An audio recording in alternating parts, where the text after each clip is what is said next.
Hello everybody. We are back again this week. Sorry it's been a minute there. I wanted to give you guys some time to catch up on the previous podcast before we dropped new content for you. So I feel like 3 weeks is a good amount of time for you to catch up on those. Now, today I wanted to discuss how to book a paid show. And this is obviously very important because this is how most of you are making a living. And for those of you who are not currently making a living doing music, that's the goal. That's where we want to get you so that you can quit your second jobs and focus on music 100%. And with that, there's a few things when it comes to booking paid gigs that's really important information for you to know so that you can, prepare for this properly, for this kind of transition. Now, booking a show that's a 45-minute set of original material is obviously going to be the ultimate goal. We want to get there. But this is not what talent buyers and corporate buyers are paying for in this day and age. What they are wanting, because of budget limitations, which prevent them from booking A-list artists with a 45-minute original set, is they're looking for a 3 to 4 hour set of cover material. And you can obviously mix in your original music, but when you go and perform at a restaurant or a corporate event or a birthday party or any type of private party in general, you're going to have a mixed demographic, you're going to have a mixed audience, and therefore you need to be able to prepare a long enough set that's going to be captivating to multiple different types of audiences. So that means with the material that you're mixing in, your cover songs might include top 40s, they might include oldies. You obviously can mix in your originals with that as well. If there's certain genres that you specialize in, you can throw those in there as well. But just basically, bottom line is make sure that you have a diverse cover catalog so that you can make yourself available for all the different opportunities that are out there, because you don't want to be limited by only having enough material in your catalog in one particular genre, because that's really going to limit what types of shows that you're going to get booked for. So what I'm going to go through in this podcast is kind of what you would do for a sample set list, how that would look. I'll give you some suggestions for some local venues if you're in Orange County that pay. Any type of booking sheets and press kits that would be needed to book a live show. I'll go over what the key components of those press kits and booking sheets are so that you know what material to submit to talent buyers. And then we'll also touch on exactly how to submit yourself to a talent buyer. So what needs to be included in that email, how you're going to format it, whether or not you're going to be pitching yourself or making it look like your pitch is coming from a third party in effort to boost your credibility or just to, to protect your artist name or whatever. There's many reasons why people do that. So we'll hit on a few of those as well. Now, so the first thing regarding set lists, now for a 3-hour set, which is what you really want your ultimate goal to be, because before booking a paid show, you're going to need to have this much material to be able to rotate in your set. And out of a set list, let's just say, for example, a restaurant set list, out of the first 10 songs that you have in your set, only about 2 to 3 of them will be originals. Sometimes you've only got one original in there, or you don't have any originals at all. But the less originals that you are performing in a restaurant cover set, the better, because you want people to know the words and to sing the songs with you. And a lot of times these talent bookers are booking you in the place of a DJ, so it's important that you're able to get that same kind of audience response out of the crowd. Or if you've been hired for background music, even if they're not singing along with you, it's still important to be playing like music that's familiar to their audience, in addition to introducing your own originals. So we would typically see something in a restaurant set like 3 covers for the first songs, throw in an original, do another 4 or 5 covers, throw in another original, take a 10 to 15 minute break, which one important thing that I wanted to mention regarding your break time, you don't want to just turn off your microphone and unplug your guitar and shut down your PA and let there be any dead silence moments, because the biggest complaint that I've gotten from talent bookers and buyers and event producers is that we've brought artists into venues before, and during their break, they just shut everything off, and there's no worse mood killer out there than to go from a set of like a high energy set to dead silence for 10 minutes while the artist steps away for a drink or something to eat. So just make sure that you always bring like a Spotify playlist and have a cable to hook your phone up to your PA system so that there's constant music that's streaming in the background during any of your downtime. Now, if you're doing a 3-hour set list, 30 to 35 songs, cover songs and original songs is what your targeted goal is going to be. So out of those 30 to 35 songs, I would say maybe you could throw in up to 6 or 7 originals, but you want 80% of your set to remain covers for corporate shows, for restaurant shows, for any show that's paying you to be there for 3 hours. That's the type of music that they're going to want to hear. Now, if you're booking a 4-hour set, which is another common time request that we get, that would be an extra 10 to 15 songs. So that would put you up to having a goal of 40 to 50 covers and originals, which I know is insane and sounds like a lot. So this is not, you don't necessarily have to memorize every single song. Obviously, the delivery of your performance is going to be so much better and so much more believable to your audience if you do have them memorized. But if you wanted to bring an iPad with you and hook it up to your mic stand and pull up the tabs, which, you know, internet's not always reliable at venues. So what I would recommend is pull the songs you want to do in advance and have them screenshotted on your iPad. And just that way you can just flip through the photos as you want to perform songs during your set. But that would be a really good reference point for you, so that you're not having to memorize the chord progressions or the arrangement for all of these songs that, you know, especially if you're new to this, you don't want it to look like this is your first time, obviously. So to have something for you to look at is really important. Now, I wanted to also, you know, go over, so basically the first thing was minimum of a 3-hour set list is our first thing. Second thing is you're going to need to have your own PA system. So a lot of paid performances are not going to have a stage and a PA system and an audio engineer and whatnot on site for you. A lot of these paid shows are going to be either on a boat or in a restaurant or outside, or, you know, they're not set up like festival shows.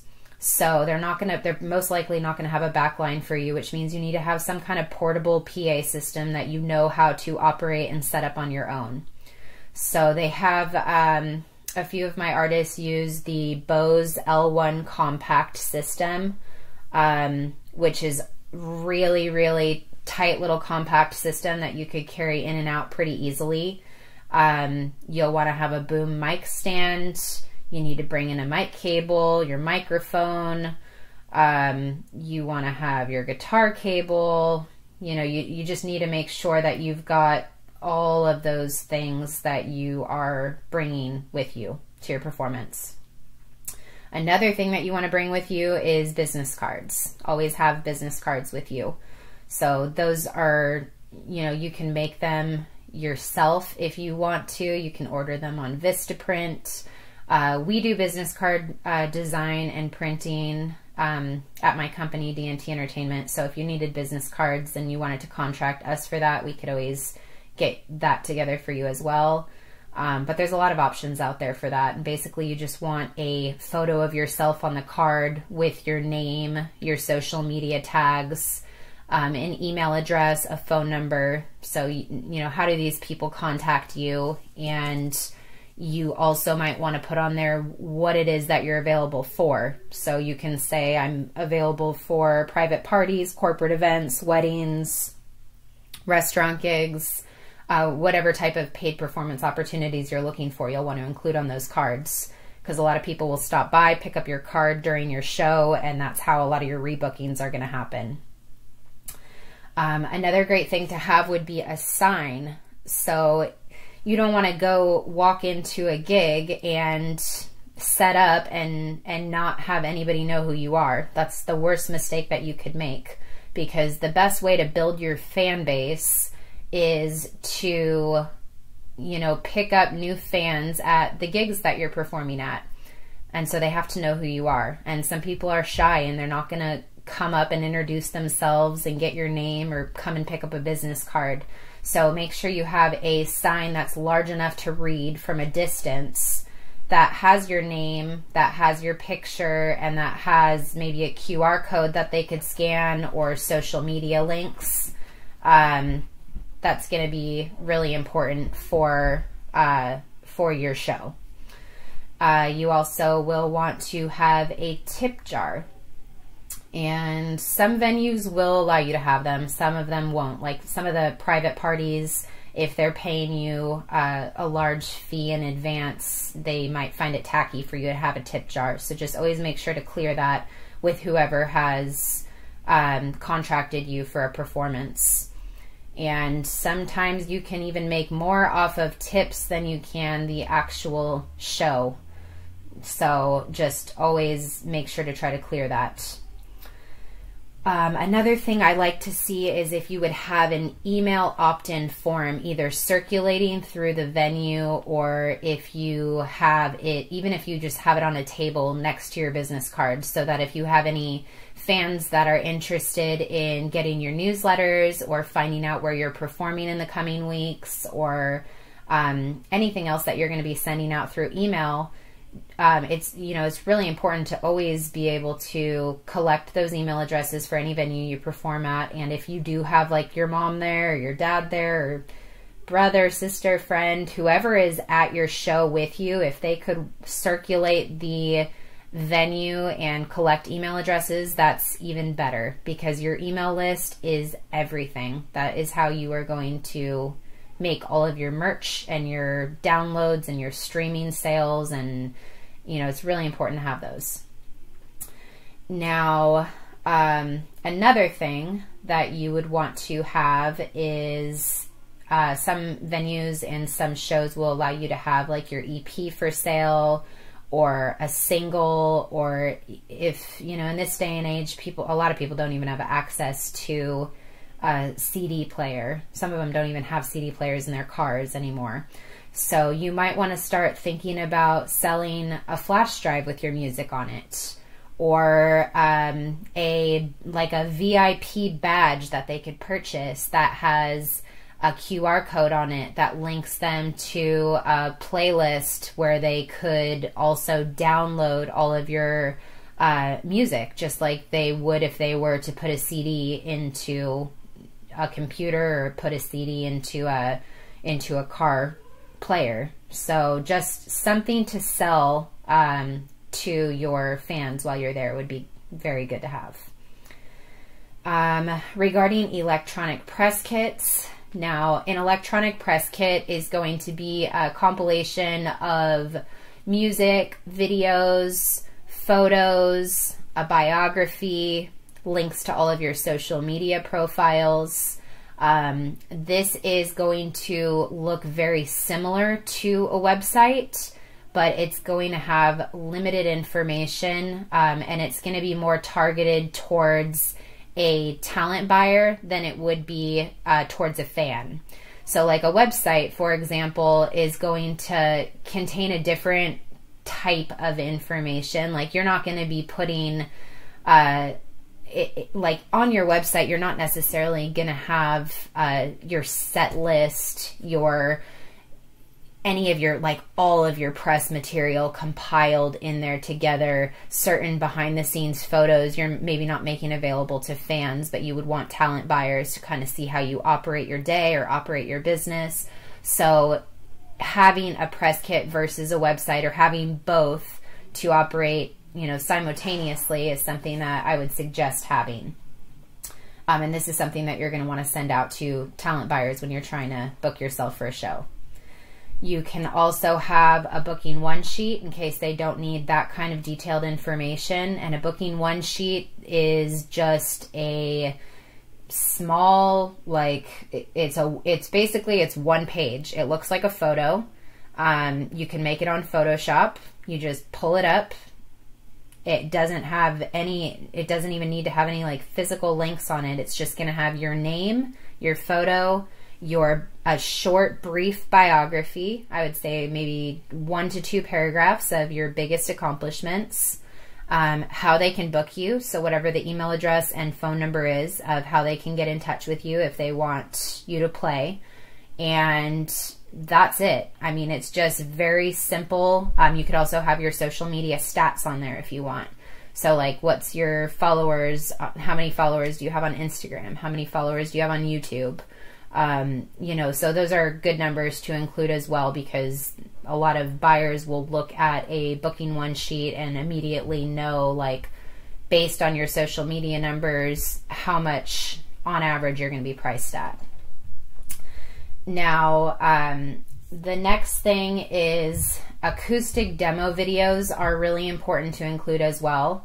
And you don't want to, I mean, this doesn't need to be a compilation of the past 150 performances you've done, because you don't want this video to run 30 minutes long. You want to have a maximum 5-minute long video, and it should have maybe 15 to 20 different cover songs.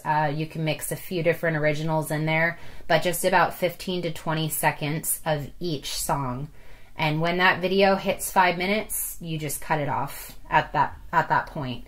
And if you don't have live performance footage, you can always set up your PA system in a room in your house against a white wall in the background and make it look like you're at a show, and pull out your microphone and your guitar and set up your camera in front of it, or set up your iPhone, and you can record a demo reel on your own and cut it together in Premiere Pro, or you can cut it together in iMovie. There's so many different, I mean, there's even editing softwares now that you could even do on your phone. So I would just make sure that you have some kind of live performance sample to share with these talent buyers as well.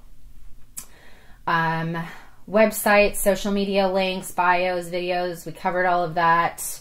Download cards, this is another thing that's optional in place of a physical CD or a physical EP. So if you have a new single that you just released, if you are distributing your music, let's say through CD Baby or TuneCore, you can go on there and actually purchase download cards from them, and you can buy them in quantities of as small as 25. And with those download cards, you're giving, you know, anytime you sell those, maybe you're just going to sell them for as much as you would a CD or a single. So it could be, you could price them anywhere between $1 to $5 or $10 or whatever you want. I like to do download cards as donation based, where you just have a stack of them sitting next to your business cards with a little sign that says, you know, take a download card. This is going to give you my single for free and donate whatever you feel is appropriate. And you might have people come and drop a $20 bill in there instead of just paying $1. So making download cards donation based is a great thing to consider. For corporate shows, there's a few other things you need before I wrap this portion up, and that would be a stage plot. And a stage plot is going to be, it's just like a PDF document that has just a visual view for the stage manager of how you are going to have your show set up. So it might have a picture of a boom mic in the middle of a stage with your PA system set up with a speaker on each side, and an outlet in the back to plug it into. If you just Google stage plots, you will be able to, or you could even Google tech writer. That's another common term used for stage plots. But this is something that for corporate shows, they're going to want to see exactly what your setup looks like, and they might even want to see exactly what type of PA system that you are bringing in, or what type of PA system they need to provide if you're requiring that of them. And as far as writers, another type of writer that corporate gigs look for, and festivals and any big shows that you do, there's two different types of writers. There's a writer for tech. So you have your tech writer, which is what we just talked about. And then the second writer is a hospitality writer. So that's going to be like when you are on a much larger level, you will be able to make some crazy requests. Like I've seen in my day and age of booking, like people have requested dogs, like puppies, to be in the green room with them, or a 24 pack of the local beer for that particular state, or oh my gosh, I've seen just crazy things on there. I don't want to get into too much detail because I think I might give away who the artists are by revealing what they love. But starting off for the types of hospitality writers that you would want to put together is just something saying, I want to have access to, you know, the food and the beverages that you're providing to your guests. I want to have my valet comped or reimbursed, you know, all that kind of stuff you can put in there. If you do require a green room, do you need a green room that has access to a bathroom? Do you need a green room that has a mirror in it, or a fan, or you know, do you have a certain preference for like maybe you are vegetarian? Like anything like that is what you would want to put on your hospitality writer. Just try to keep it as simple as you can for right now until you get big time and are able to make crazy requests. Now let's see, how are we doing on time? Oh my goodness. Okay. I have already ran way over, but I feel like I still have to finish this up because we are 23 minutes in at this point. And the last thing that I need to go over, and I know that I promised you guys I would keep these to 15 minutes, so I'm sorry. So if you have to pause me, go ahead and pause me and resume me tomorrow. But I just wanted to show you like quickly, what does a sample pitch script look like? So when you are going to be pitching yourself to a venue or to a talent buyer, what does that look like? So I'm going to just read one off. So you'll say, hi, blank, whatever their name was. Always address this to the talent buyer's name. So this might mean that you had to call the venue first and find out exactly who the point of contact was that books for a specific restaurant or a specific corporate show or trade show or whatever. You need to find out the name of the person that this is going to, because if you send a general inquiry that just says hello, your email is definitely going to get lost, and there's no personal connection there. So for you to be able to start off an email with, hi, I just spoke with so-and-so at your restaurant and they told me to email you because you book music for this venue or whatever, that's a much better approach than to just say, hi, I found you online and I want you to book me. So you can also say, like, I've heard great things about your venue. I wanted to reach out to see if you guys are currently in the process of booking dates for the spring or summer schedule. I've noticed that, you know, there's a few other artists that you have currently on your rotation that my music sounds similar to. So this is all, you know, this is all stuff that should be common sense, but a lot of people just have never booked themselves for a show, so they don't know what that looks like. And you'll always want to include in there, you know, you'll put in like artist name, website, press kit. This is where all your links are going to go embedded in this email. You could say, please see attached for my booking sheet and my biography. So you would include those in your attachments. Also include any recent videos you have. If there's anything in particular that you're showcasing, maybe just include like 1 or 2. Or you could also put in a link to your live performance reel, which is what I would suggest, because that's going to be a compilation of multiple different songs that you know, so that they can get a taste of what you know, what your set's going to look like, and what you look like live.